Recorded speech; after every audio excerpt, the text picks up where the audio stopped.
நாங்களும் இந்த வண்டிய சில மாதங்களா ரெடி பண்ணிட்டு தான் இருக்கோம். இந்த வண்டிக்கு கொஞ்சம் அக்சஸரீஸ்லாம் வாங்கணும். அது நம்ம ஊர்ல கிடைக்கலன்னு சொல்லிட்டு வண்டிய கோயம்புத்தூர் பக்கம் விட்டுட்டோம். என்ன கதை அப்டின்னா, கோயம்புத்தூர்ல இருக்கிற உக்கடன்ற ஏரியாவுக்கு போயிருந்தோம். இந்த வண்டிக்கு ஸ்பேர் பார்ட்ஸ்லாம் வாங்கலாம்னு சொல்லிட்டு. நாங்க நல்ல நாள்ல தான் பார்த்து போயிருந்தோம். பட் ஆனா அன்னைக்கு ஞாயித்துக்கிழமையா போயிடுச்சு. அங்க நெறைய கடைகள் மூடி தான் இருந்துச்சு. ஸோ கடை இல்லாததால ஸ்ட்ரெய்ட்டா ஒரு ரோட்டுக்கு போனோம்.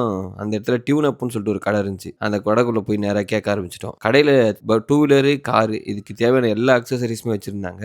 சரி ஓகே இவர்கிட்ட கேட்போம் என்ன சொல்றாரு பார்ப்போம் அப்படின்னு சொல்லிட்டு அவர்ட்ட டீட்டெயில்ஸ்லாம் விசாரிச்சுட்டு இருந்தோம். நம்ம ஒரு கடைக்கு போனோம் அப்படின்னா, அந்த கடையில நம்மள எப்படி அப்ரோச் பண்றாங்க, நம்மகிட்ட எப்படி பேசுறாங்க அப்படின்றத பொறுத்து தான் நம்ம அந்த கடையில பொருட்கள்லாம் வாங்குவோம். நம்மகிட்ட ஒரு மாரி நக்கலா டிசப்பாயிண்ட்டா பேசினா நம்ம டென்ஷன் ஆகி வேற கடைக்கு போயிடுவோம். பட் ஆனா இவங்க அப்படி பண்ணல. என்கிட்ட நல்லா எக்ஸ்பிளைன் பண்ணாங்க. நெறைய விஷயங்கள சொன்னாங்க. சொன்னதால எங்களுக்கு அந்த கடையில வாங்குறதுக்கு ரொம்ப ஆசையா இருந்துச்சு. சரின்ட்டு எங்களுக்கு தேவையான எல்லாமே அந்த ஒரு கடையிலேயே வாங்கிட்டோம். நாங்க ஒரு எல்லா கடையிலயும் ஒண்ணு ஒண்ணு வாங்கலாம்னு சொல்லிட்டு தான் போனோம். பட் ஆனா நாங்க அந்த கடையிலேயே மொத்தமா வாங்கிட்டோம். காச குடுத்துட்டு மீதி சில்லறைய வாங்கிட்டு வண்டிய நேரா கேரளாவ நோக்கி விட்டுட்டோம். எதுக்குன்னு கள்ளு குடிக்க. ரூ. 9,000 அக்சஸரீஸ் வாங்குறதுக்கு ரூ. 9,000 செலவு பண்ணி போயிட்டு வந்தோம்.